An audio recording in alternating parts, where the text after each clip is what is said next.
안녕하세요. 반갑습니다. 오늘 저희 대한예수교 복음교회에서 진행하는 포스케어 랜선 세미나 첫 번째 시간을 갖게 되었습니다. 이렇게 함께 참여해 주신 모든 분들께 진심으로 감사드리고요. 오늘 진행되는 이 신학 세미나는 대한예수교 복음교회 총회에서 우리 목회자들의 영성을 위해서 또 그리고 목회자들 또한 영성과 함께 신학적인 어떤 소양의 또 향상을 위해서 준비한 그런 프로그램의 일환입니다. 앞으로 포스케어 랜선 세미나는 오늘을 포함해서 4차례에 걸쳐 진행이 될 예정입니다. 또 많은 관심을 가져주시고 또 함께 이 세미나를 통해서 저희의 가지고 있는 신학적 소양 또한 향상시킬 수 있는 그런 계기가 되었으면 좋겠습니다. 올해 2022년도에 진행하는 영성과 신학의 조화의 차원에서 진행하는 신학 세미나는 4차례에 걸쳐서 이렇게 진행이 됩니다. 오늘 첫 번째 시간으로 이상환 교수님께서 오늘 강좌를 인도해 주실 예정이고요. 그 다음으로 오는 7월과 8월에 장광진 교수님 또 주경 교수님의 신학 세미나가 준비되어 있습니다. 오늘은 오순절 사역의 특징이 무엇인가에 대해서 함께 나누어 볼 예정이고요. 성령 세례, 또 김신호 목사님의 사중적 측면에서의 사역과 목사님이 하신 공헌, 또 우리 하나님과의 온전한 연합을 위한 오순절 영성이 무엇인가에 대한 이 4가지 주제를 가지고 올 한 해 동안 함께 저희가 신학적인 이슈를 가지고 나누는 시간 갖도록 하겠습니다. 오늘 저희에게 오순절 사역의 특징과 관련된 명 강의를 진행해 주실 교수님을 소개합니다.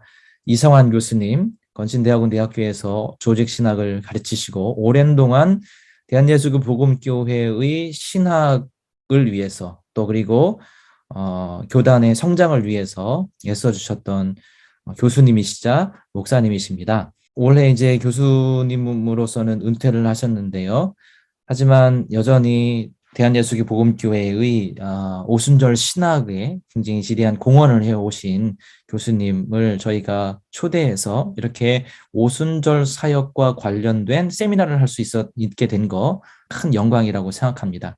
오늘 시간을 통해서 함께 오순절 신학과 또 사역이 어떠한 특징을 갖고 있는지, 그런 특징을 가지고 우리가 어떻게 사역해야 되는지, 또 그 사역을 우리가 어떻게 우리의 이 신학을 어떻게 우리의 사역 속에서 녹여내야 될 것인지에 대한 그러한 고민들을 하는 시간, 또 그러한 생각들을 통해서 우리에게 좋은 유익한 시간이 되었으면 합니다. 자, 그러면 지금부터 제가 이상환 교수님께 호스트를 넘기고 또 이상환 교수님께서 진행할 수 있도록 그렇게 하겠습니다. 자, 이상환 교수님 진행해 주시죠. 자, 이렇게 화면으로 오래간만에 여러분들 뵈서 너무나 반갑습니다. 우리 기도하고 시작하겠습니다. 하나님, 우리의 영들을 열어 주시옵소서.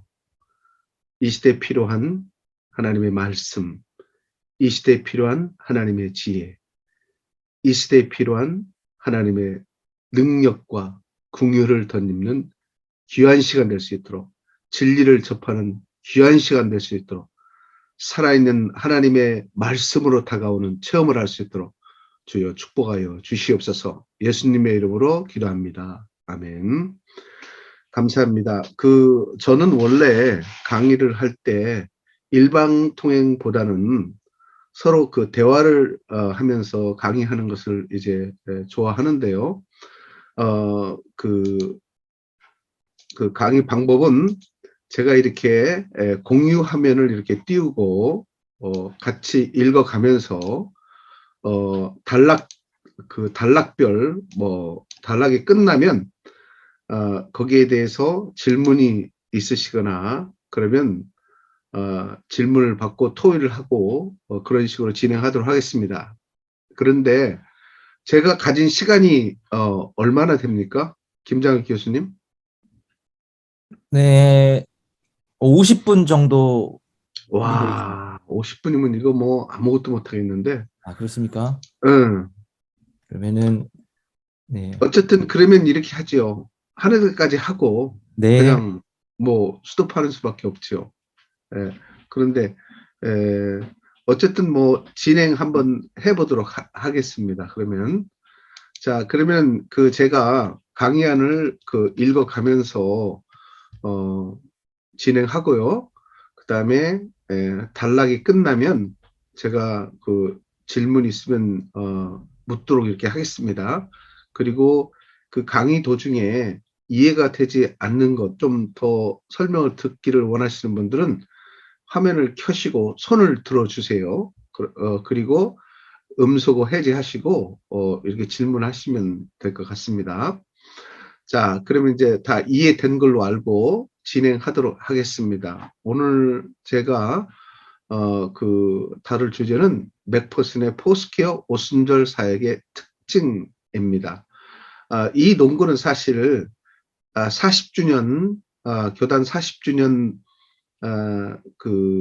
되던 해에 기획 강의를 한 아닙니다. 원래는. 그런데 이제 50주년을 맞으면서 약간 보강을 해서 이제 만들어낸 논고이고, 이게 이제 건신대 신학 총서에 실린 그런 논고인데, 50주년을 맞는 우리 대한예수교 복음교회 포스퀘어 목회자들이 포스퀘어 교회의 어떤 정체성, 나아갈 방향이 뭐냐라는 질문을 했을 때 도움을 줄 수 있는 그런 주제와 내용들이 아닌가 그렇게 생각합니다. 그래서 이제 시작하겠습니다. 에이미 샘플 맥퍼슨은 오순절 운동의 확산과 정착에 크게 공헌한 인물입니다. 그녀는 1920년, 30년대에 오순절 운동을 주도한 대표적인 여성 사역자입니다. 오순절 역사신학자 빈센트 사이너는 맥퍼슨의 교회사적이고 종교사적인 위치를 다음과 같이 평합니다. 그녀는 성별에 관계없이 20세기의 모든 종교 지도자들 중에서 뛰어난 위치를 차지했을 뿐만 아니라 아마도 기독교 역사에서 가장 중요한 안수받은 여성 사역자다, 이렇게 평합니다. 맥퍼슨은 오순절 신앙과 메시지를 전 세계로 확장시키는데 노력을 했을 뿐만 아니라 이를 특히 미국 사회에서 대중화시키는데 크게 기여한 인물입니다.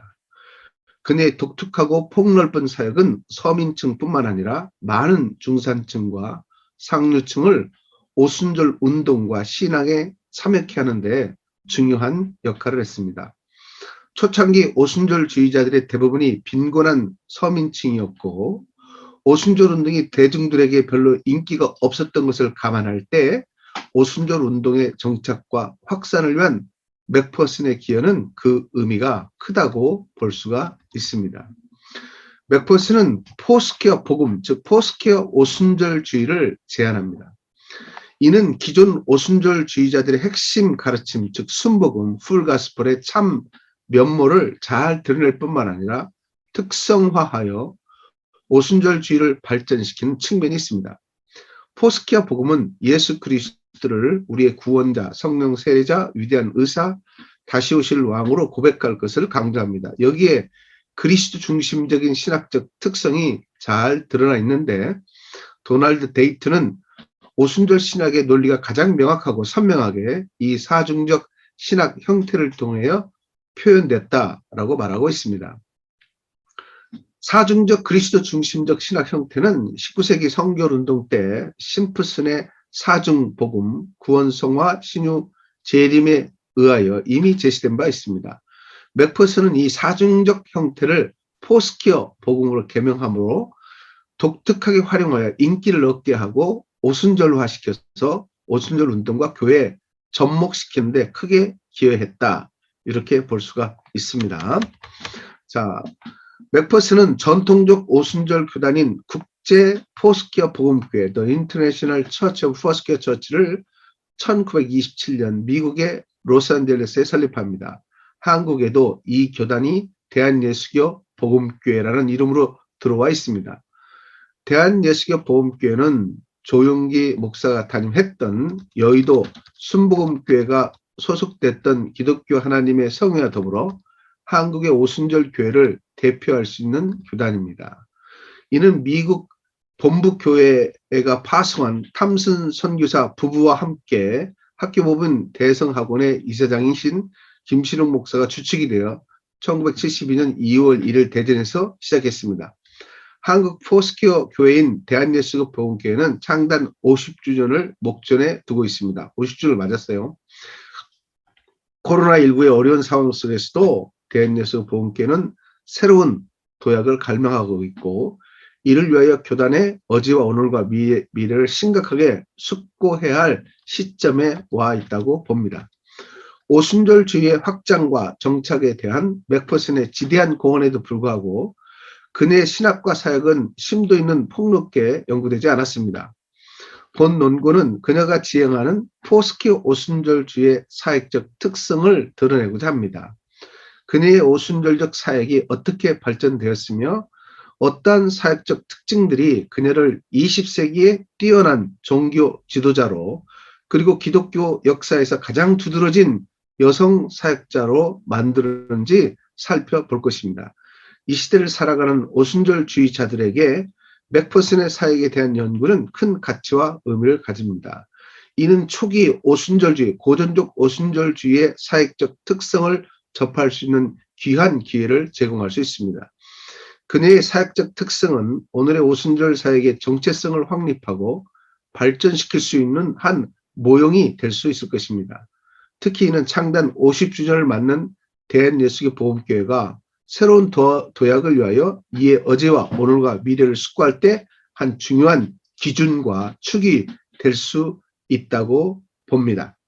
자, 서론을 이렇게 간단히 마쳤는데, 이 서론에 대해서 하실 말씀 있는 분들은 잠깐 하시면 될 것 같습니다.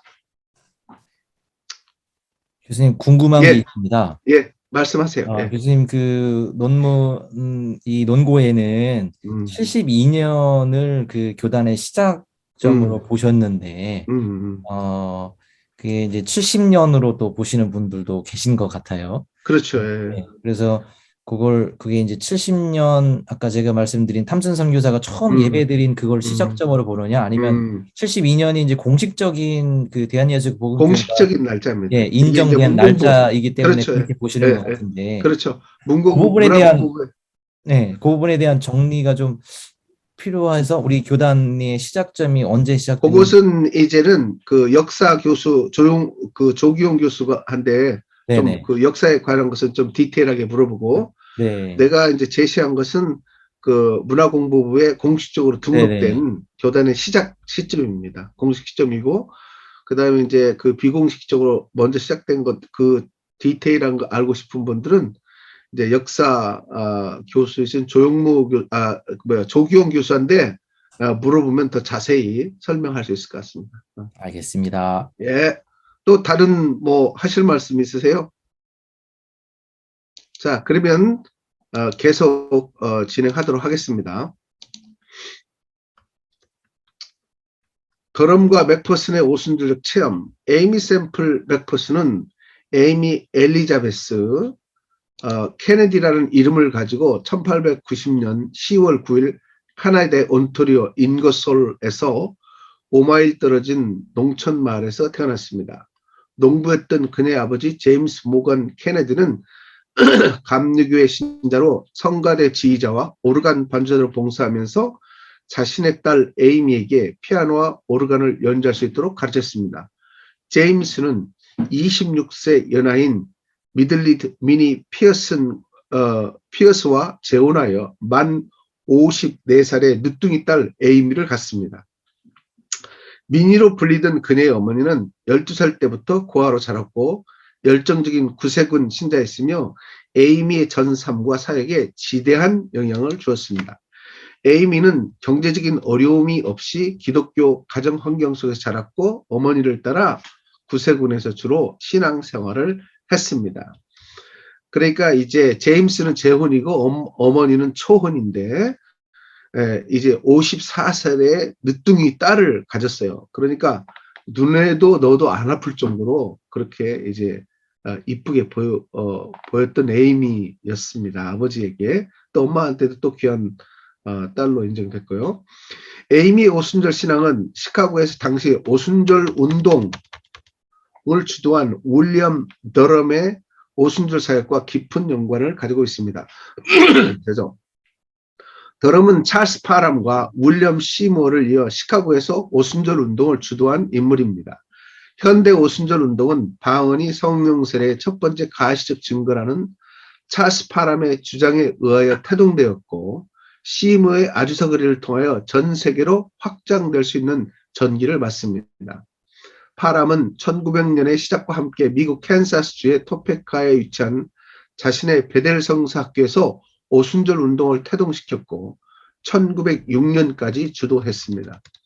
오순절 운동의 중심지가 1906년에서부터 1910년까지 시모의 아주서거리 사역으로 옮겨갑니다. 빈슨 사이나는 1910년까지 오순절 운동의 전략적 중심지가 시모의 아주사 거리에서 더럼의 시카고 사역지로 옮겨갔음을 지적합니다. 데이비드 파펠은 더럼의 간행물 펜테코스트 테스트머니가 이러한 변화에 크게 기여했을 것이라고 지적합니다.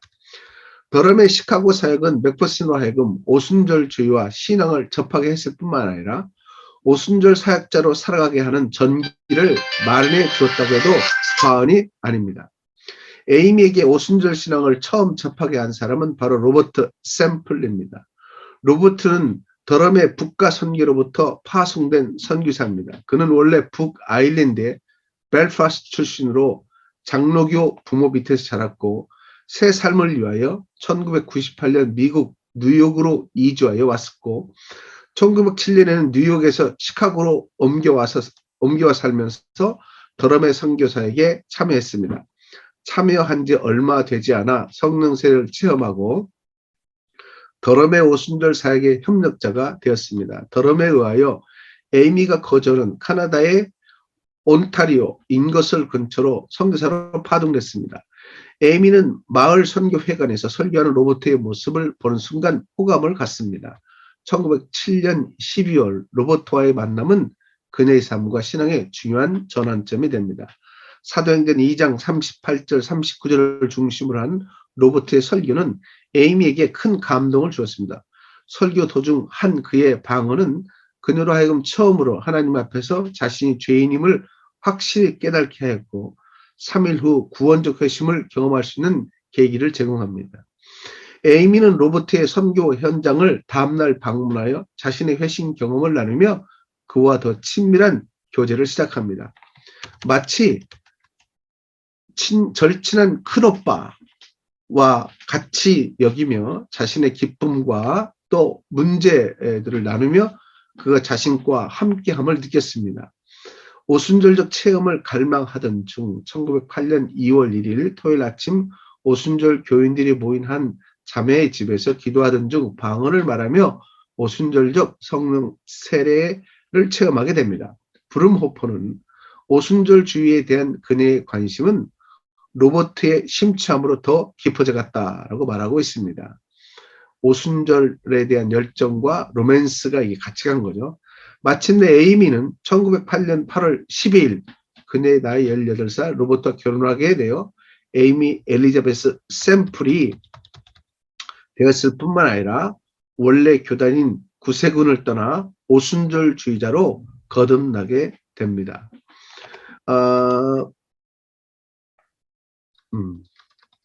더럼과 에이미의 직접적인 관계 형성은 그녀가 로버트와 결혼한 후에 이루어집니다. 이들은 결혼 후 시카고로 가서 더럼의 오순절 사역에 합류하여 복음의 사역자가 되게 하여 훈련을 받습니다. 에이미는 더럼을 통하여 자신이 통역의 은사를 받았음을 확인했을 뿐만 아니라 이 은사를 적극적으로 사역에 활용할 수 있는 기회를 제공을 받습니다. 그들은 여러 곳에서 이제 핀란드, 오하이오, 런던, 토론토, 온타리오 사역을 같이 하기도 했습니다. 더럼은 그의 온타리오 집회에서 하나님의 에이미와 그의 남편 로버트 샘플을 사용했으며 그들이 집회에 도움을 많이 주었음을 시인합니다. 잘못됐네. 시인인데. 한 팀이 되어 때로는 더럼 자신의 방언을 에이미로 하여금 통역하게 하므로 통역의 은사를 개발할 수 있는 계기를 부여하기도 했습니다. 더럼은 그녀의 삔 발목에 손을 얹고 기도하여 그녀로 하여금 신유를 경험케 했습니다. 에이미는 더럼에게 기도를 받으면 치유를 받을 것이라는 하나님의 음성을 듣고 더럼에게 기도를 부탁하여 기도를 받고 치유됐음을 고백합니다. 이 경험은 그녀로 하여금 하나님의 치유 능력을 신뢰할 수 있는 계기를 제공했을 것입니다. 뿐만 아니라 처음으로 예수 그리스도를 자신의 위대한 의사로 배우게 하는 기회를 제공했습니다. 더럼은 로버트와 에이미를 각각 복음의 사역자를 안수하여 중국, 홍콩의 선교사로 파송하게 됩니다. 에이미의 그 신유의 경험은 나중에 그 신유 사역을 하는데 큰 확신과 도움으로 작용한 것을 우리가 볼 수가 있습니다. 홍콩에서의 에이미와 로버트의 선교 사역은 실망스럽게 끝납니다. 1910년 6월에 홍콩에 도착한 지 6주가 되지 않아 7월에 로버트가 이질에 걸리게 되고 8월에는 에이미와 로버트 모두 극심한 형태의 말레리아를 걸리게 됩니다. 병세가 심해져 결국 로버트는 8월 19일 자 이게 지금 시간 얼마 남았어요? 김장님. 네, 한 35분 정도 더 진행하시면 자, 이렇게 합시다. 지금 이 전반전, 후반전 이렇게 나눠져 있는데요. 전반전은 에이미가 어떻게 이제 오순절주의가 됐으며 영향을 받았고, 그 다음에 사역을 시작했으며, 이제 그런 거거든요. 그리고, 더럼의 어떤 영향을 받았고, 그리고 더럼과, 그 에이미의 어떤 신학적인 독특한 차이점이 뭐냐, 이런 것들을 굉장히 주로 얘기를 했는데, 여기 이제 신학적인 문제에 있어서 그 더럼과 그러면 에이미 맥퍼슨이 어떻게 다르냐라는 그런 그게 이제 중요한 포인트 중에 하나인데 거기부터 가겠습니다. 맥퍼슨은 더럼의 성화 완성론을 수용합니다. 더럼은 구원 칭의뿐만 아니라 성화가 갈보리에서 이룬 그리스도의 대속 사역에 의하여 완성됐음을 강조합니다. 구원 칭의 때에도 성화도 같이 주어졌음을 의미합니다. 성화는 구원과 같이 믿는 자의 전생애 동안 주어졌던 것으로 간주합니다. 그러므로 구원받은 자들이 성령세를 위하여 성결주의적 오순절주의자들 찰스 파람과 윌리엄 시머가 필요하다고 주장하는 은혜의 두 번째 단계인 성화가 필요가 없다는 것입니다. 더럼의 견해는 당시 오순절 운동을 주도했던 찰스 파람과 윌리엄 시머의 견해와는 다른 것입니다. 이들은 성화를 구원 다음 단계에 주어지는 후속적이며 순간적 은혜와 축복으로 간주했습니다. 성령 세례를 세 번째 은혜의 단계로 간주하면서 첫 번째 은혜인 구원 후에 주어지는 두 번째 은혜의 단계인 성화가 필요 없음을 역설했습니다. 더럼의 성화 완성론은 성화를 오순절주의자들의 순복음에서 배제케 하는 결과를 초래합니다. 파람과 시무어가 주장하는 오중복음, 구원 성화 성령세례 신유 재림, 오순절주의를 배제하고 사중복음, 구원 성령세례 신유 재림 오순절주의를 탄생시키는 장을 연 것입니다. 사이나는 성화가 갈보리에서 완성됐다는 더럼의 주장을 오순절주의 첫 번째 주요 분립, the first major split으로 논합니다. 맥퍼슨은 그의 성화 완성론이 제시하는 사중복음 오순절주의를 수용합니다. 구원 성령세례 신유 재림을 순복음으로 간주하고 이것이 오순절 사역의 핵심 가르침이 되어야 함을 주장합니다. 더럼과 같이 성령 세례를 첫 번째 은혜인 구원 후에 주어지는 두 번째 은혜로 간주합니다. 후에는 1920년 7월 20일에 있었던 오클랜드 집회로부터는 사중복음을 포스퀘어 복음으로 개명하여 맥퍼슨 자신만의 독특한 오순절 사역을 강조해 나갑니다. 여기에서 괄목할 중요한 사실이 있습니다. 그것은 비록 맥퍼슨이 더럼의 성화 완성론이 제시하는 사중복음 오순절주의를 수용했을지라도 그와 같이 믿는 자의 실제 완전 성화를 주장하지 않는다는 것입니다. 그녀는 성화의 점진적인 성장을 제의합니다. 그녀에게 성령 세례는 은혜의 첫 번째 역사인 회심 후에 주어지는 은혜의 두 번째 역사입니다. 이는 믿음으로 회심한 사람만이 성령 세례를 받을 있음을 의미합니다. 그녀는 믿음으로 회심한 성도에게 성령 세례를 받을 수 있는 적합한 그릇이 되라고 권합니다. 즉 회심한 성도들도 성령 세례를 받을 수 있는 거룩한 신성한 마음을 성장시켜야 할 것을 의미합니다. 이는 믿음으로 회심한 성도들에게도 성화시켜야 할 죄적인 본질이 아직도 남아있음을 시사합니다. 맥퍼스는 더럼과 같이 회심 때 믿음으로 성화가 완성되었다고 보지 않습니다. 다시 말해서 비록 성화를 위한 모든 조건은 예수 그리스도가 갈보리에서 피 흘려 죽음으로 완성해 놓았지만 성화의 실전적인 내면화가 믿음을 통한 회심과 칭의를 통하여 경험되지 않았다는 사실을 암시합니다. 심지어 성령 세례를 경험한 성도조차 아직도 성화시켜야 할 죄적인 본질이 남아있음을 암시합니다. 그녀에게 모든 성도는 오순절도 능력과 완벽함으로 충만해져야 한다. 오순절이라는 말은 오순절 날에 임한 성령 세례 충만함의 형태를 의미합니다. 맥퍼스는 오순절 날에 임한 성령 세례 충만함의 형태로 더욱더 능력 있고 완벽해지라는 것입니다. 여기에서 완벽함이란 영적 성숙뿐만 아니라 거룩함과 성화를 의미한다고 봅니다. 완벽함으로 충만해야 한다는 것은 더욱더 성숙하고 거룩한 삶, 성화를 추구하라는 것으로 봅니다. 다시 말해서 오순절인 성령 세례를 받은 성도들에게도 더 성숙하고 거룩함, 성화를 추구할 부분이 남아있다는 것입니다. 이들에게도 영적 성숙과 성화가 완전히 이루어지지 않았다는 것입니다. 다시 말해서 아직도 거룩하지 않은 죄적인 부분과 미성숙한 부분이 남아있음을 시사합니다. 맥퍼스는 죄적인 부분과 미성숙한 부분을 성령의 능력으로 극복할 것을 제안합니다. overcoming. 그녀는 성화를 웨슬리 성결주의자들과 같이 죄의 소멸, 이라디케이션으로 보지 않습니다. 맥퍼슨의 성화론은 개혁주의적입니다. 그녀는 더럼과 종교 개혁자들과 같이 성화를 죄의 소멸보다는 극복, overcoming으로 봅니다. 즉 오순절 성령의 능력과 충만으로 죄적인 소욕을 극복하여 거룩한 삶을 성장, 발전시킬 것을 권합니다. 성령의 은사와 열매의 관계에 대한 맥퍼슨의 견해는 성화가 죄의 소멸이 아니라 극복이라는 것을 잘 인식해야 합니다. 그녀는 성령의 가장 우선적이고 중요한 열매인 사랑이 성령의 은사에 보완되어야 할 필요성을 지적합니다. 성령의 은사는 성령 하나님의 초자연적인 능력과 표적과 이적으로 간주됩니다. 사랑은 거룩한 삶의 최고 형태이고 최고의 거룩한 삶 성화는 하나님을 사랑하고 이웃을 내 몸과 같이 사랑함으로 나타납니다. 성도의 거룩한 삶은 사랑으로 유지되고 성장됩니다.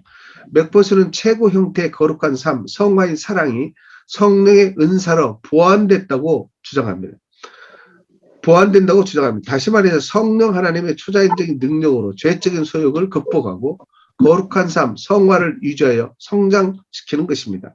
하나님이 원하는 성화는 사람의 힘과 능력으로 할 수 없는 것임을 지적합니다.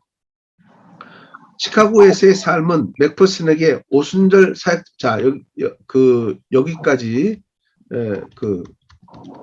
맥퍼슨이 더럼으로부터 영향을 받았고, 그리고 더럼과 맥퍼슨이 어떻게 다른지에 대해서, 간략하게, 얘기를 했습니다. 이게 굉장히, 간략한 것 같으면서도 상당히 복잡한 신학적인, 논쟁, 내용들이 다 들어있어요. 중요한 부분을 지적하자면 그 성령의 은사와 성령의 열매를 맥퍼슨은 상호 보완적으로 본다는 거예요. 굉장히 중요한 포인트예요. 그런데 이제 종교 개혁자들, 복음주의자들은 어떻게 보냐면은 그 성령의 열매는 오늘날에도 체험할 수 있고 체험해야 한다고 하는데 성령 은사에 대해서는 상당히 부정적으로 얘기를 하죠. 그런데 이 맥퍼슨은 성령의 은사와 성령의 열매가 서로 상호 보완적이다 라고 하는 것을 지적해서 어떤 체험에 있어서 기독교의 어떤 영적 체험에 있어서 통합적인 한 예를 잘 지적하지 않나 이렇게 생각합니다. 그리고 이제 그 맥퍼슨은 더럼에 의해서 영향을 받는데 더럼의 성화 완성론에 영향을 받죠. 성화 완성론이라는 것은 갈보리 십자가에서 예수님께서 우리의 칭의뿐만 아니라 성화 문제도 해결했다는 겁니다. 그래서 예수 믿는 사람들은 완전히 아담과 같이 모든 죄가 없는 새로운 피조물로 태어난다는 거예요. 그래서 그런데 왜 믿는 사람들이 죄를 짓냐 더러면 이렇게 물어보면 그것은 백슬라이드 그 회심 때 완전히 복구가 됐는데 그거를 잘못해가지고 실수해서 그 원래 상태에서 미끄러졌다는 거예요. 그래서 회개를 해서 다시 원상태로 복구해야 된다. 그거예요. 그저 더럼의 성화의 개념은 다시 복구의 개념이에요. 그런데 이제 기본적으로 일반적인 교회에서 개신교에서 그 성화의 개념은 쌓아가는 거거든요. 이게 그 앞으로 점진적으로 쌓아가는 거거든요. 복구하는 게 아니라 그런 측면에서 더럼의 성화 완성론과 일반 카톨릭과 종교 개혁자들의 성화론이 다릅니다. 자, 그러면은 이 맥퍼슨이 더럼과 같이 믿을 때 완전히 성화됐다고 보느냐? 그렇지 않아요. 맥퍼슨은 우리가 믿을 때 회심해서 믿을 때 그 회심자에게도 앞으로도 계속 그 성화해야 될 죄적인 본질이 남았다고 얘기하기도 하고 심지어 성령 세례 받은 사람들까지도 계속적으로 성화시켜야 될 부분이 남아있다. 이렇게 얘기함으로써 비록 맥퍼슨이 더럼의 성화 완성론을 수용해서 오중복음에서 사중복음으로 옮겼음에도 불구하고 그 성화가 완전히 됐냐 안 됐냐라는 측면에서는 더럼과 입장을 달리한다라고 하는 게 메인 포인트입니다. 자, 질문 있는 분 하십시오. 제가 짧게 하세요. 질문 하나 드리겠습니다. 예. 이게 사실 사중복음이냐 오중복음이냐를 결정짓는 아주 중요한 신학적 문제인 거라서 너무 중요한데요.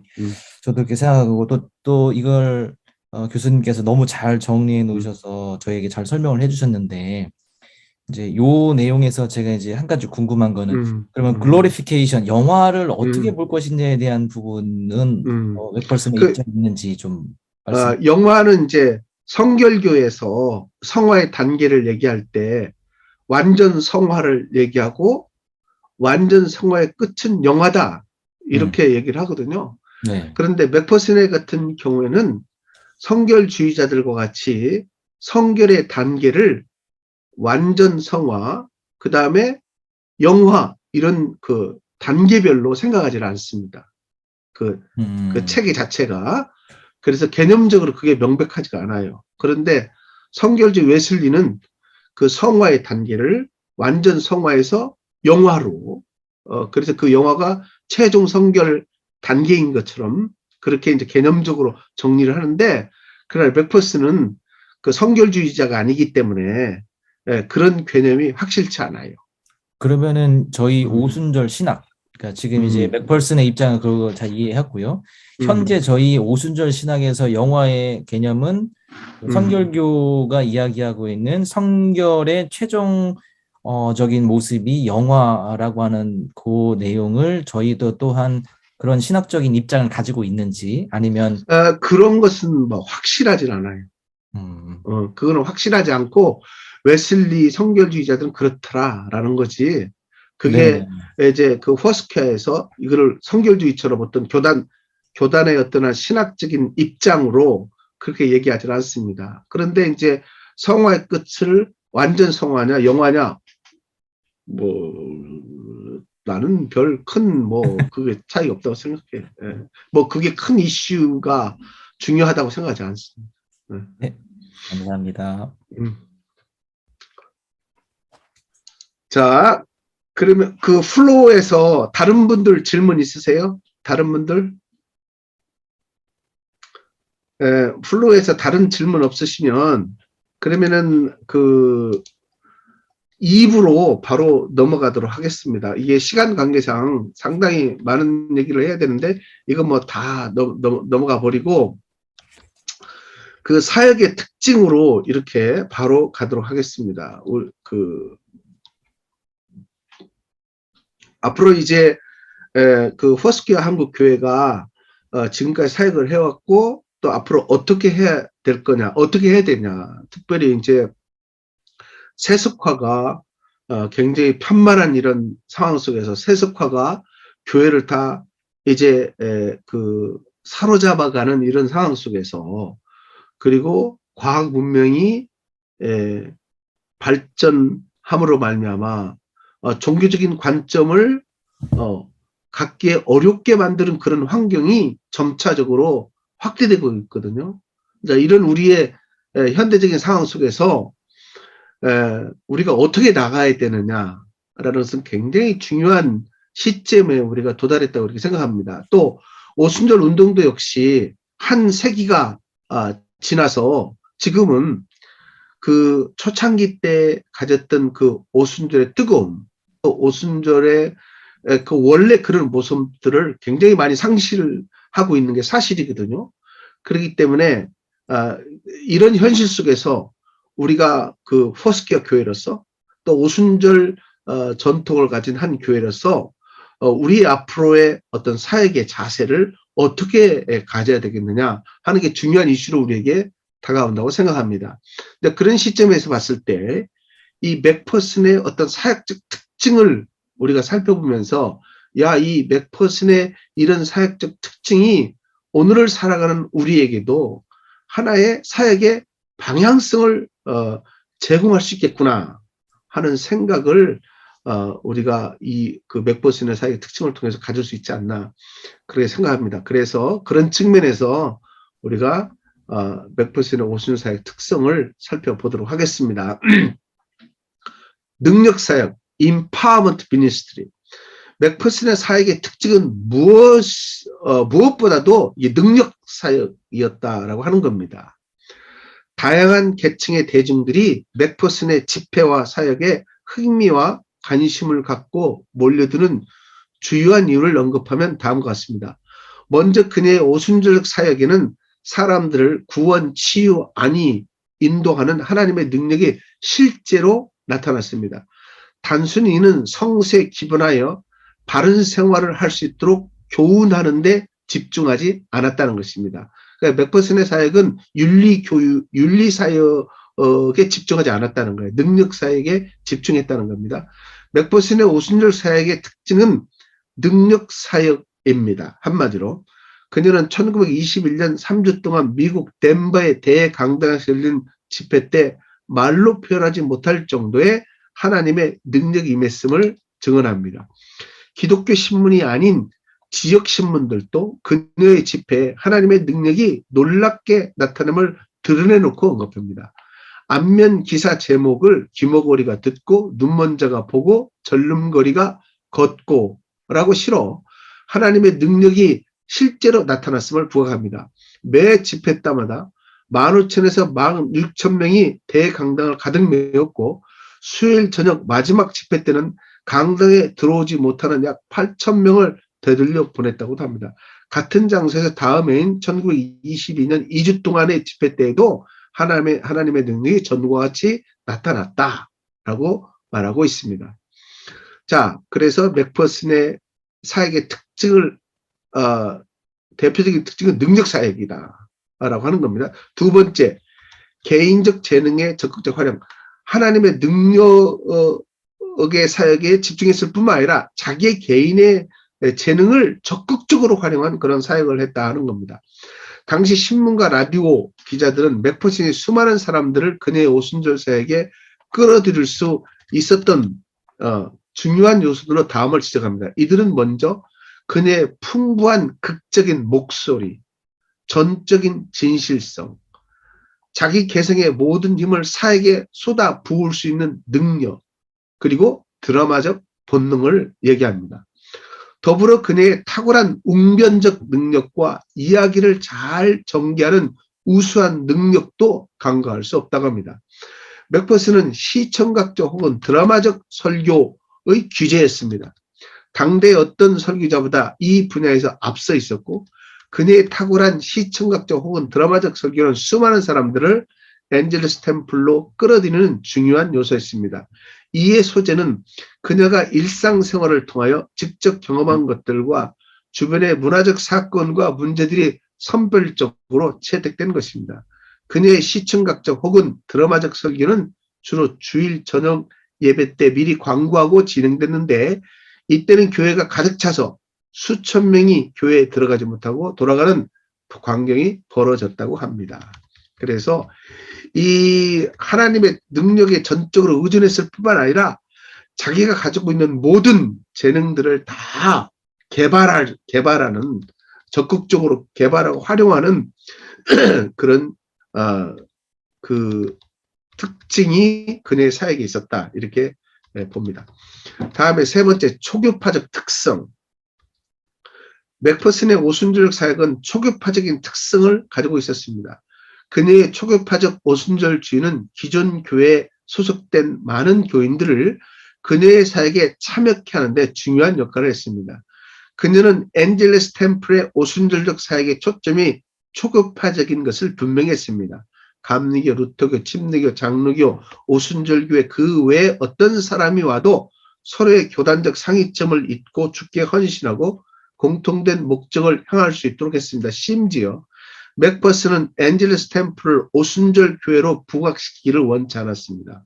오히려 전체 복음, the whole gospel과 순복음 복음주의, the full gospel 이반젤리즘을 선포하는 교회로 보이기를 원했습니다. 일찍이 독립적인 수훈의 집회를 시작한 때부터 그녀의 오순절 사역은 초교파적이었습니다.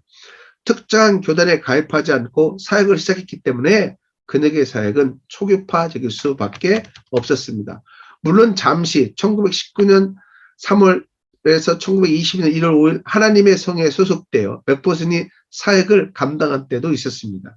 1920년에는 여성으로는 처음으로 하나님의 성의 총회에서 개막 설교를 할 정도로 인정받는 하나님의 성의 사역자였습니다. 그런데 하나님의 성에 소속되어 있을 때에도 교단의 정책과 상관없이 독립적인 사역을 했습니다. 사실 교단은 그녀에게 별 큰 의미가 없었습니다. 교단의 특정한 정책에 본인의 사역이 귀속되는 것을 원치 않았습니다. 한 예로 하나님의 성회가 소속 사역자들에게 방언이 성령 세례 첫 번째 가시적 증거라고 명시한 서류에 서명할 것을 요구했을 때 그녀는 이에 서명하지 않았습니다. 서명을 하지 않은 주요 이유가 명시된 사항을 반대해서가 아니라 특정한 사안을 강조하는 특정한 교단에 구속되는 것을 원치 않았기 때문입니다. 교단적 소속은 맥퍼슨에게 별 큰 의미가 없었습니다. 그녀는 특정한 교단에 소속되기보다는 본인이 더 많은 교회들 편에 서 있는 모습을 보기를 원했습니다. 그럼에도 불구하고 윌리엄 맨치스는 맥퍼슨이 하나님의 성에 미친 영향을 과소평가하지 않았습니다. 그는 하나님의 성에 소속되어 있으면서 많은 곳에서 집회를 인도했고 그녀의 성공적인 집회는 하나님의 성회를 실제로 강하게 세우는데 크게 기여했다. 이렇게 평하고 있습니다. 그러니까 초교파적인 그런 교단 형태, 오순절이지만 속은 노순절이지만 밖은 완전히 열려있는 그런 형태의 사역이었다는 것이죠. 오늘날 우리도 본받을 만하다고 봅니다. 중립적인 노선. 맥퍼슨 자신의 오순절전 사역의 중립적인 노선에 있음을 강조합니다. 이는 성령의 능력에 냉소적이 있던 기존 교회의 입장과 지나치게 열광적에서 성령의 능력에 대한 불신을 초래케 한 당시 오순절주의자들의 입장 모두를 따르기를 거부하는 것입니다. 오히려 이 더욱 과격한 입장의 균형을 추구하는 것입니다. 기존 교회 신자들에게 성령의 뜨거움과 능력을 체험하도록 유도했고 성령의 능력과 은사에 열광적이던 당시 오순절주의자들에게 특히 공중 예배에서 자제와 질서를 요구했습니다. 그래서 이들의 성령 체험이 궁극적으로 주 예수 그리스도를 높이고 많은 영혼들에게 유익을 주도록 유도했습니다. 중립적인 노선은 성령의 뜨거움과 냉철한 분별력이 균형을 이루는 형태를 의미합니다.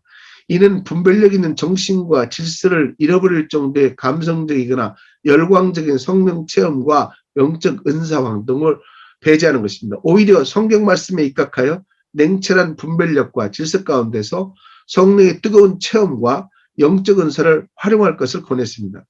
이 중립적 노선은 맥퍼슨의 오순절 사역의 초교파적 특성을 가지고 있음을 잘 보여주는 또 하나의 예이기도 합니다. 이는 기존 교회와 오순절 교단의 교인들을 다 포용할 수 있는 초교파적인 오순절 사역을 지향하고 있음을 잘 보여줍니다. 그녀는 이 초교파적이고 중립적인 노선을 하나님의 말씀에 입각한 생명과 교리를 유지하는 수단으로 간주했습니다.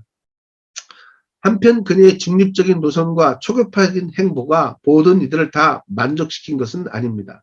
이는 특히 은사 중단론을 주장하는 기존 교회 근본주의자들과 오순절주의의 독특한 적정성을 강조하는 오순절 교단의 지도자들로부터 신랄을 비판을 받게 됩니다. 물론 많은 오순절주의자들이 맥퍼슨 사역에 동참하고 또 그녀의 폭넓은 지지 기반을 자랑스럽게 생각하고 소중히 여겼으나 한편으로는 그녀가 사용하는 미국 기독교의 공통적 초교파적인 언어와 신앙은 자신들의 독특한 오순절적 정체성을 위협한다고 생각했습니다. 그래서 맥퍼슨은 오순절 교단의 지도자들과 1920년 내내 불편한 관계를 가졌습니다. 하나님의 성회의 교단지 The Pentecostal Evangelical을 통해서 맥퍼슨이 오순절주의자인가? Is Mrs. Macpherson Pentecostal에 대하여 질문을 노골적으로 제기하게 됩니다. 전체적인 주장이 그녀가 진정한 오순절주의가 아니라는 것이고 그녀의 진정한 오순절주의 회복을 위하여 기도가 필요하다는 결론입니다. 하나님의 성회로 하여금 맥퍼슨의 오순절적 진정성의 이의를 제기한 결정적인 요소가 있습니다. 그것은 바로 맥퍼슨의 오순절 사역의 초교파적이고 중립적인 특성입니다. 맥퍼슨은 자신이 이미 하나님의 성회의 복음 전파자 증명서를 소유했음에도 불구하고 1920년 12월 필라델피아의 행콕 감리교 에피스코팔 교회와 연합하여 사역을 하였고 1920년 4월에는 산호세에 있는 제1침례교회로부터 침례교 설교 자격증을 별 의식 없이 수용했습니다. 이는 교단의 경계를 중요하게 생각하지 않은 맥퍼슨의 초교파적 성향에 의하여 이루어진 것으로 사례됩니다. 그러나 이러한 초교파적인 성향은 하나님의 성회의 지도자의 불만을 유발시켰습니다. 예배에서의 질서를 강조하는 맥퍼슨의 중립적 노선 역시 하나님의 성회의 일부 목회자의 불만을 얘기했고 1921년 5월 말에 있었던 그녀의 위치다 집회 중에 하나님의 성회의 일부 사역자들이 영적인 은사를 활용하려고 시도했습니다. 집회 중에 맥퍼슨은 집회의 질서 유지를 위하여 이들의 시도를 금했습니다. 이들은 이와 같은 사실에 대해서 교단의 불만을 토로했고 맥퍼슨의 초교파적 중립적인 특성 결국 하나님의 성회와 그녀의 관계를 불편한 관계로 끌고 갔습니다. 그녀는 이 불편한 관계를 정리하기 위하여 1922년 1월 5일에 자신의 하나님의 성회 소속 증명서를 미주리주의 스프링필드에 있는 이의 총회 본부에 자진 반납합니다. 그러자 하나님의 성회는 급기야 맥퍼슨의 오순절주의 진정성에 대해서 이 일을 제기하게 되는 것입니다. 브룸 호퍼는 맥퍼슨이 하나님의 성회를 떠나게 된 또 다른 이유가 있음을 주장합니다. 그것은 바로 여성 사역자에 대한 하나님의 성회의 부정적인 시각과 앤젤리스 템플의 건립에 대한 견해차이입니다. 그 하나님의 성회는 우선적으로 앤젤리스 템플 같은 큰 교회 건물을 지키기보다는 선교사에게 재정 투자를 원했습니다. 또한 당시 하나님의 성회 총회장에 있던 벨은 앤젤리스 템플의 소유권자가 맥퍼슨의 이름으로 등재된 것에 대해 부정적인 시각을 드렸습니다. 무엇보다도 맥퍼슨이 하나님의 성회에 소속되어 있기에는 그녀의 사역이 너무나 커져버린 것입니다. 캔디릭은 맥퍼슨이 신학적 혹은 교리적인 문제로 하나님의 성회를 떠나지 않았다는 것입니다. 오히려 하나님의 성회의 신학 전통, 더럼의 사정복음, 능력적 오순절주의를 거의 다 수용했다고 봅니다. 맥퍼슨과 하나님의 성회의 다른 점은 이들의 오순절적 사역의 상이한 형태와 강조점의 차이로 이해함이 바람직합니다. 예를 들어서 이들의 오순절적 사역의 초교파적인 형태를 가지고 있나 혹은 그렇지 않나의 문제입니다. 오순절적 성령세라 충만과 은사의 재현을 강조함에서 어떤 성수적 근거, 예를 들어서 사도행전 2장인가 아니면 히브리서 13장 8절을 선호했나 문제입니다. 누가 더 오순절적 영적인 은사를 열정적이요 그리고 효과적으로 간고 활용하는 문제입니다. 하나님의 성회와 맥퍼슨 둘 다 오순절주의를 지지하면은 이견이 없습니다. 둘 다 더럼의 사중복음 능력주의적 오순절주의 전통을 따릅니다. 빈슨 사이먼 역시 교회의 구조와 정치는 달라도 교리적으로는 맥퍼슨의 퍼스케어 교회와 하나님의 성회가 일치함을 지적했습니다. 그래서 맥퍼슨이 초기파적이었다라고 하는 겁니다. 다음에 5번째, 사역의 중심인 포스케어 복음. 이게 이 측면에서 이게 맥퍼슨과 조윤기 목사님이 좀 사역이 굉장히 비슷해요. 조윤기 목사님도 오중복음을 사역의 어떤 모토로 하고 사역을 하셨잖아요. 그런 것들이 아무래도 이 맥퍼슨에게 배운 게 아닌가 저는 그렇게 생각합니다. 이 맥퍼슨도 이 포스케어 복음을 사역의 그 방향으로 정하고 했던 것을 봤을 때 그 대부분의 오순절주의자들이 물론 사중복음, 오중복음 얘기했지만 그것을 사역의 어떤 실천할 수 있는 방향으로 정한 오순절주의자들은 그렇게 많지 않거든요. 그래서 이 사중 포스케어를 사역의 어떤 직접적인 실제적인 방향으로 정한 거 그런 것은 맥퍼슨의 사역의 특징이었다. 그리고 이런 특징들이 조윤기 목사님에 의해서 재현되지 않았나 저는 그렇게 봅니다. 맥퍼슨은 자신이 오순절주의라는 사실을 강하게 변화합니다. 만약 오순절이라는 용어가 성령 세례 능력으로 믿고 설교하고 기뻐하는 것을 의미한다면 자기는 확실히 오순절주의라는 것입니다. 또한 이 용어가 순복음 메시지를 증거하는 것이라면 자기는 확실히 오순절주의라는 것입니다. 자신이 오순절주의자로 불리는 것에 대해 부끄럽게 생각하지 않음을 분명히 합니다. 오순절적 순복음은 예수 그리스도를 구원자, 치유자, 성령 세례자, 다시 오실 왕으로 고백하는 것입니다. 맥퍼슨은 이 순복음을 지지하는 일에 어떠한 양보도 있을 수 없음을 강조합니다. 그녀의 사역의 오순절적 특성을 표현하기 위하여 오순절과 순복음을 그녀의 월간지인 신부적 부름의 머릿말로 사용하기도 했습니다. 한편 그녀는 오순절과 순복음이라는 단어에 만족하지 않습니다. 초대교회 오순절주의자들과 같이 오순절이라는 단어를 특정한 신앙 공동체와 특성을 기술하기 위하여 사용하지 않았음을 지적합니다.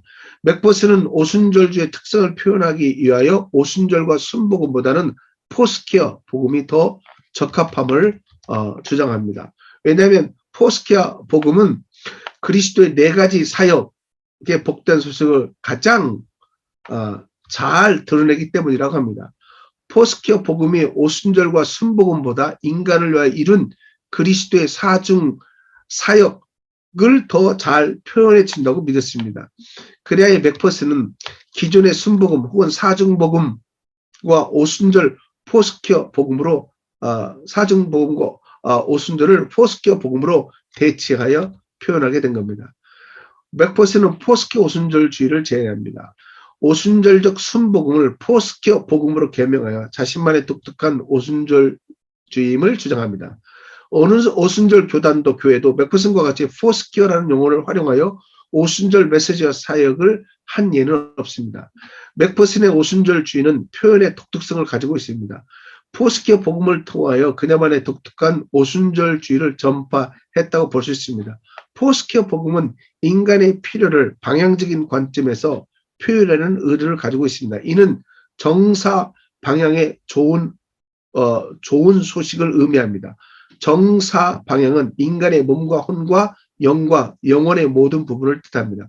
포스케어 복음은 인간의 혼과 몸과 영과 영원성의 방향에서 요구되는 모든 필요를 그리스도의 사중 사역의 관점에서 전하는 것입니다. 맥퍼슨은 이를 이 내정 방향의 구원을 전하는 완벽하고 온전한 복음이라고 강조합니다.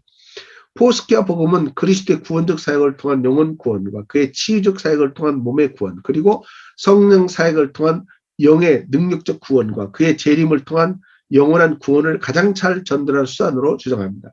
즉 포스케어 복음은 인간의 모든 필요에 대한 그리스도의 공급을 표현하는데 그 뿌리를 두고 있습니다. 맥퍼슨은 오순절과 순복음보다는 포스케어 복음을 사용하기를 선호합니다. 그녀는 포스케어 오순절을 주창했습니다. 포스케어 복음이라는 표현을 통하여 오순절주의자들의 순복음, 즉 사중복음을 분명하게 전했습니다. 그러므로 그녀의 오순절 신학과 신학의 의문을 제기하는 것은 바람직하지 않다고 봅니다. 다른 오순절들과 독특하게 다른 점이 있다면 사중을 의미하는 포스케어라는 단어가 온전히 성서적이라고 주장한 것입니다. 그리고 성서적 진리의 형태를 사중 형태, 즉 포스케어의 논리로 설명하려고 시도한 것입니다. 포스케어를 성서적 진리를 해석하는 축으로 제의합니다. 맥퍼슨은 1922년 7월에 캘리포니아 오클랜드에 열렸던 집회가 그네의 포스케어 오순절주의를 정립하는 중요한 계기를 제공했음을 지적합니다. 이 집회를 통해서 포스케어라는 개념이 맥퍼슨의 가슴속에 솟아났고 자리를 잡았다고 고백하고, 더 정확히 말해서 7월 20일 토요일 저녁 집회 때 에스겔의 비전에 대해서 설교할 때 주의 영이 포스케어 복음을 자신에게 주었음을 주장합니다. 포스케어 복음은 성령 하나님의 조명과 증거를 통하여 허락된 것으로 간주합니다. 전에 경험하지 못했던 새로운 영감으로 포스케어 복음이 주어졌음을 강조합니다. 포스케어 복음은 예수 그리스도를 구원자, 성령세자, 치유자, 다시 오시려 선포하는 복된 메시지인데, 맥퍼슨은 이를 전 세계에 전해야 할 자신에게 위임된 구별되어 독특한 메시지로 인식했다고 그렇게 얘기합니다. 한편 브루머퍼는 맥퍼슨이 오클랜드 집회 전부터 사중 형태의 메시지에 관심이 있었음을 지적합니다. 또한 포스케어라는 용어도 오클랜드 집회 전부터 사용했음을 지적합니다. 그래서 1920년 7월 20일에 발표한 맥퍼슨의 그리스도 중심적 포스케어 복음은 종전의 사중 형태의 메시지가 진전되고 성숙된 것이라고 해석합니다. 브룸호프에 따르면 사중 형태의 메시지를 언급한 첫 번째 단서가 1921년 9월 26일에 작성된 에코파커 전도의 법인 설립 조항에 나타납니다. 이 법적 문서의 서명자는 맥퍼슨과 그녀의 지지자인 샌 조세 사업가 체드 스튜어트맨과 그녀의 엄마 미니 케네디입니다. 에코파크 전도회는 맥퍼슨의 사역과 재산을 관리하는 기능을 가진 조직체입니다. 이 전도의 목적은 순복음 전도의 사중 메시지의 선포와 확대임을 분명히 밝힙니다. 이 사중 형태의 핵심 메시지는 전도에 대한 참여, 성경의 전적 영감설, 예수 그리스도의 재림, 그리고 사도적 능력과 치유로의 복귀입니다. 브루머프는 1921년 9월에 작성된 에코파커 전도의 법인 설립 조항이 1920년 3월에 법적으로 적용될 때까지 맥퍼슨의 핵심 메시지가 사중 형태의 방향으로 분명히 흘러가고 있음을 지적합니다. 괄목할 만한 사실은 그녀의 첫 번째 사중 메시지가 알버트 심프슨에 의하여 주장된 기존의 사중 복음을 따르지 않는다는 것입니다. 이는 그녀의 사중 형태의 메시지가 심프슨의 사중 복음에 직접적인 영향을 받다고 주장하기에 어려움을 주는 대목입니다. 심프슨은 기독교 선교연합회를 설립자로 그리스도 중심적인 사중 복음을 선포했습니다. 즉 그리스도를 구원자, 치유자, 성화자, 다시 오실 왕으로 선포했습니다. 맥퍼슨이 포스케어 복음이라는 단어를 처음 사용한 것은 그녀의 1920년 6월에 발행된 간행물의 신부적 부름입니다. 이 간행물의 주제는 순복음 전도입니다. 이에 마지막 페이지에서 엔젤스 템플 건립에 대한 광고 서신에서 포스케어 복음이라는 단어를 처음 언급합니다. 그러니까 1922년 7월 20일에 있을 오클랜드 집회로 가기 얼마 전에 6월로 간행물 7월 초에 출판하면서 이 단어를 피력했습니다. 엔젤스 템플은 포스케어 복음을 선포하기 위하여 1923년 1월 1일 연다는 내용을 광고하기 위하여 이 단어를 처음으로 사용했습니다. 이 포스케어 복음은 그리스도를 오직 구원자, 위대한 의사, 성령 세례자, 다시 오신 신랑이신 주님과 왕으로 선포하는 것입니다. 맥퍼슨의 마음에 그리스도 중심적 포스케어 복음이 1922년 6월 여름 초기 이미 자리를 잡고 있었고, 포스케어라는 용어가 오클랜드 집회 처음 날부터 설교와 찬양의 주제의 단어로 사용됐고, 7월 16일 일요일 첫날 집회부터 포스케어 복음을 설교하고 7월 18일 화요일 오후 예배에서부터 포스케어 복음이라는 찬송가를 활용했습니다. 1922년 토요일 저녁 집회 때 에스겔 비전과 연계시켜 포스케어 복음을 전파할 때 포스케어 복음은 관중들에게 이미 익숙한 용어였습니다. 그럼 포스케어 복음에 대한 무엇이 오클랜드 집회 때, 즉 1922년 7월 20일 토요일 저녁 때 맥퍼슨에게 새로운 계시와 영감과 조명으로 다가왔는가? 왜 그녀가 이 집회를 통하여 순복음 혹은 사중복음의 개념을 포스케어 복음으로 새롭게 깨달았다고 고백했는가? 이것은 아마도 포스케어 복음이라는 용어를 7월 20일 토요일 저녁 집회 때 처음으로 깨닫고 사용했다는 뜻이 아닐 것입니다. 또한 포스키아 복음의 사중 내용을 처음 접했다는 뜻도 아닐 것입니다. 이의 내용은 예수 그리스도가 구원자, 성령의 치유자, 다시 오시는 복된 소식, 이 사중 복음은 순복음으로 이미 기존의 오순절주의자들에 의하여 강조되고 주창된 것입니다. 새로운 것이 있다면 이 사중 복음을 에스겔 비전에 나타난 새 생물, 사람, 사자, 소, 독수리의 얼굴 이미지와 연계시켜 선포한 것입니다.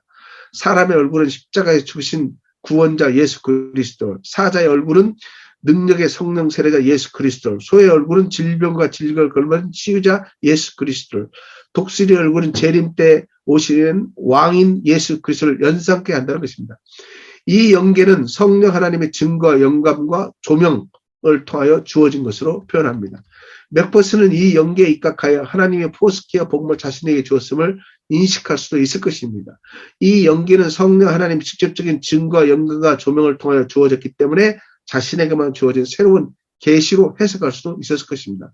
그러나 여기서 짚고 넘어갈 것입니다. 그것은 이 연계가 오순절주의자들의 순복음, 사중복음과 다른 내용을 새롭게 제시하지는 않는다는 것입니다. 다시 말해서 포스키아 복음의 내용이 기존의 오순절주의자들의 순복음 혹은 사중복음 내용과 동일하다는 것입니다. 다른 것이 있다면 아마도 이해의 중요성일 것입니다. 7월 20일 토요일 저녁 집회 때 사중복음을 에스겔의 비전과 연계시키면서 이의 중요한 의미를 새롭게 깨달았던 것으로 봅니다. 여기에 새롭게 깨달았다는 것은 전혀 몰랐던 새로운 내용과 정보를 알아냈다는 것이 아닐 것입니다. 이는 기존에 이미 알고 있었던 사중복음의 중요한 의미를 더 심도 있게 그리고 더 명확하고 뚜렷하게 깨달은 것으로 해석함이 적절하게 보입니다. 심도 있는 깨달음의 결과가 괄목할 만합니다. 이는 맥퍼슨의 오순절 사역의 방에 중요한 영향을 미친 것으로 사례됩니다. 1920년 7월 20일 토요일 저녁 캘리포니아 오클랜드에서 열렸던 집회가 그네 사역의 방향과 모토를 바꿀 수 있는 중요한 계기를 제공했다고 봅니다. 초기 사역의 모토였던 순복음 전도에서 포스키아 복음으로 바꿀 수 있는 전기를 제공한 것입니다. 오클랜드 집회 후에 포스키아 복음의 맥퍼슨의 오순절 사역의 중심에 서게 되는 것입니다. 자, 여기서 포스키아에 대해서 설명을 드렸고요. 그 다음에 마지막으로 히브리 13장 8절 포스키아 오순절 성서적 중심 모토. 초교파적 특성과 더불어 기존 교회 많은 교회들을 맥퍼슨의 오순절 사역에 참여케 한 또 다른 요소가 있습니다. 그것은 포스키아 오순절주의 독특한 정체성입니다. 이는 히브리 13장 8절 예수 그리스도는 어제나 오늘이나 영원토록 동일하시다를 포스키아 오순절주의의 성수적 중심 모토로 간주하는 것입니다. 그리고 이 구절이 제시하는 그리스도의 신적 불변성을 신학적 근거로 하여 오순절적 성령 세례 재현을 강조하는 것입니다. 맥퍼슨은 엔젤러스 템플에서 자신의 포스키아 오순절 사역을 시작하면서 이 점을 분명히 드러냅니다. 포스키아 복음은 정사 방향의 좋은 소식을 의미하기 때문에 이를 지향하는 엔젤러스 템플의 연단의 슬픈 내용을 암시하는 성서 구절, 예를 들어서 개혁교회에서 많이 하는 로마서 3장 23절 모든 사람의 죄를 범하였음에 하나님의 영광을 이루지 못하는 일을 걸 수 없다는 것입니다.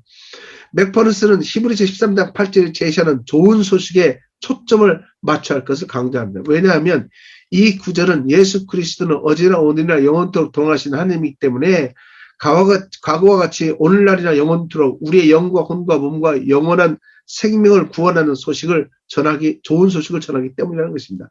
맥퍼슨은 이 소식을 성서적 좋은 소식의 핵심으로 간주하면서 이를 포스키아 복음 혹은 오순절주의자들의 성서적 중심 모토로 삼아야 할 것을 강조합니다.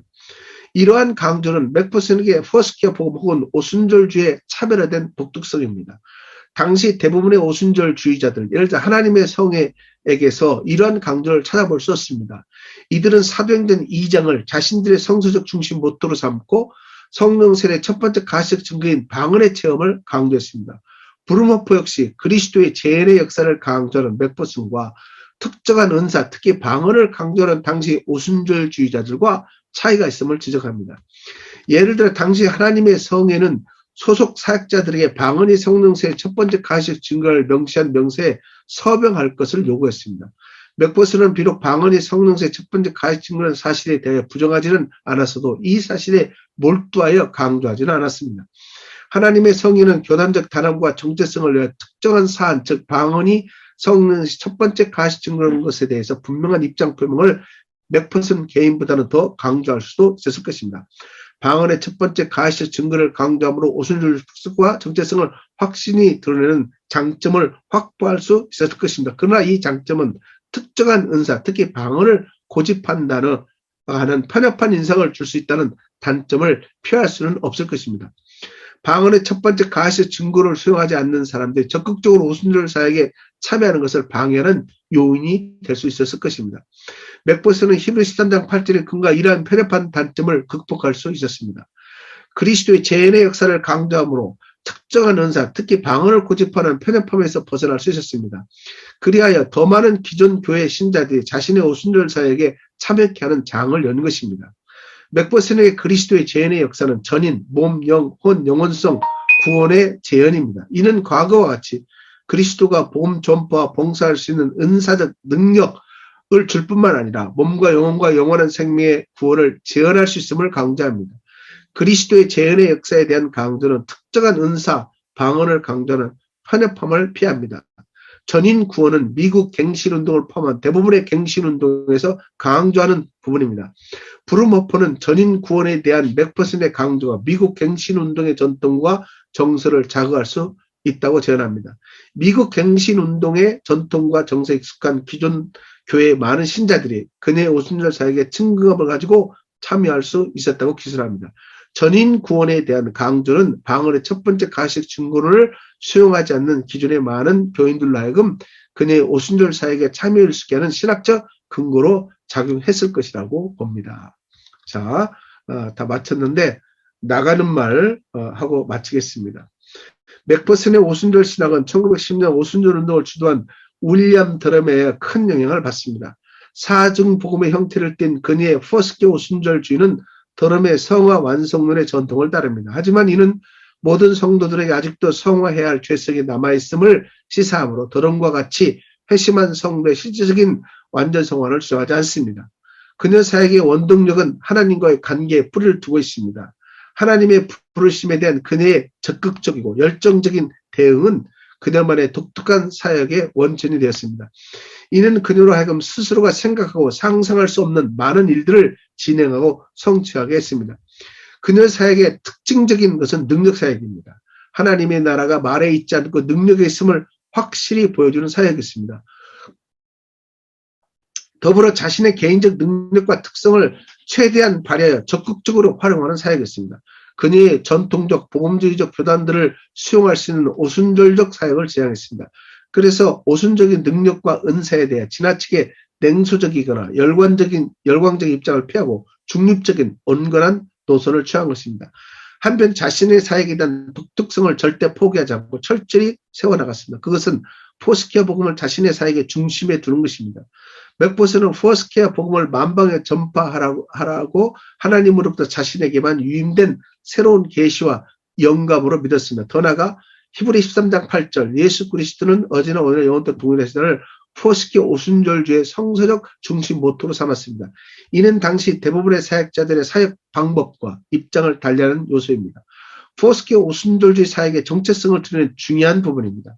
당시 대부분의 오순절 사역자들은 방언과 성령세에 떠날 수 없는 관계를 강조했습니다. 그러나 맥퍼슨은 히브리 13장 8절을 인용하여 오순절적 성령 세례와 충만한 능력과 은사의 재현을 강조했습니다. 이 강조가 오늘날에도 계속돼야 할 것으로 봅니다. 그래서 사도행전에 나타난 초대교회 오순절적 신앙 체험이 재현, 회복, 전파, 확산되는 역사가 있기를 기대합니다. 오순절 운동의 핵심이 바로 초대교회 사도들의 오순절 신앙을 재현, 회복시키는 것입니다. 창단을 맞는 한국 포스케어 교단뿐만 아니라 다른 교회들도 사도들의 오순절 성령 충만적 신앙의 재현 회복에 사용되는 하나님의 도구가 돼서 죽어가는 생명을 구원하고 하나님의 나라를 확장하며 세상의 빛과 소금의 역할을 극대화하는 도구가 되기를 간절히 희망합니다.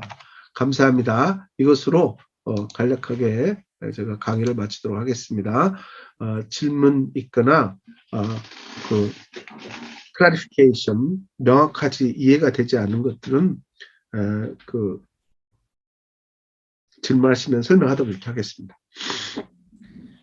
네, 전반적인 전체의 내용도 괜찮습니다. 그리고 특별히 교수님께서 말씀하신 내용 중에 특별한 용어나 이런 부분에 있어서 궁금하신 사항이나 조금 더 이해가 필요하신 부분들이 있으면 질문하는 그런 시간을 좀 갖도록 하겠습니다.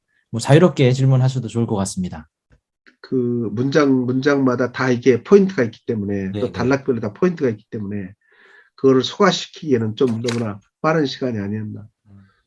그래도 이제 그런 거 다 떠나서 포스케어 교회의 어떤 독특성, 나가야 할 것, 또 잘 이해되지 않는 거, 이런 것들이 있으면 그냥 평소에 이런 것 좀 알고 싶다. 그런 것들이 있으면 그냥 자연스럽게 얘기하십시오. 저 얘기해도 되는 거예요? 네, 예, 그럼요. 말씀하세요. 질문은 아니고요. 음. 여기서 통해서 일하면서도 맥폴슨에 관해서 그렇게 자세하게 공부하거나 연구했던 적은 없었던 것 같아요. 일하면서 들었는데요. 내용 잘 알게 돼서 너무 감사하고, 이렇게 우리가 잘 모르는 부분도 많았구나. 일반적으로 잘 알지 못했던, 우리 그냥 로고나 뭐, 그분 사역, 또, 우리 안수를 위해서 시험 보시는 분들, 문제집 정리하고 뭐, 이렇게 문서적으로만 알다가, 이 음성을 통해서 들으니까 새롭게 알게 된 느낌이 있어요. 저 너무 감사해서요. 이 교수님하고 김장현 목사님께 감사 인사하려고 오디오를 켰습니다. 감사합니다. 땡큐. 감사합니다. 네. 나이스 코멘트. 땡큐. 저도 좀 간단한 멘트를 드리고자 합니다. 저도 우리 실장님과 비슷한 비슷한 감정인데요.